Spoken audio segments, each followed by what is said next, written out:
Здравей, приятели, аз съм Надя110 и в това видео ще покажа как да се изтегли Minecraft безплатно. Първо влизам в Google, браузърът ми, и пишем за Мунда. Един от известните български крак сайтове. Тук си създадете някакъв профайл. Аз имам един. Много е лесно да се направи профайл. Влизате в каталог. И след това от тук в каталог Games. От тук пишете Minecraft. Изтегляте не първото, второто.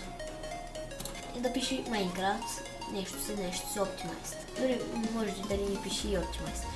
Тук натискаме Minecraft, тук горното име, да пише Download. След като се изтегли, то бързо ще се изтегли, ще насите върху него и долу в описанието също ще има сетъп за уторента, който ще ви е нужен за изтеглянето.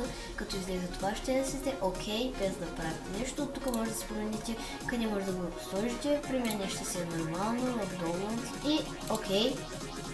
Ще изчакайте няколко секунди или минути, това зависи от вашия интернет. След като се изтегли, ще насите сидване и продължи. От тук ще изберете Minecraft, не info, а това долното. Ще изчакате известно време и ще ви излезе Yes и No. Ще насите Yes на сетъпа и след това ще насите Next. Това, ако искате, може да го махнете, ако искате не. А след това аз ще го оставя и Next ще кажа. Ще им се изтегли за секунди и ще насите Finish. Minecraft ви е готов. Може да се видите обикновено. Например, ето го моя Minecraft в момента. Аз го имам и тук си оставам да стане. И може да се влезете в Minecraft. Тук ви иска някое име. Аз ще напиша моето име.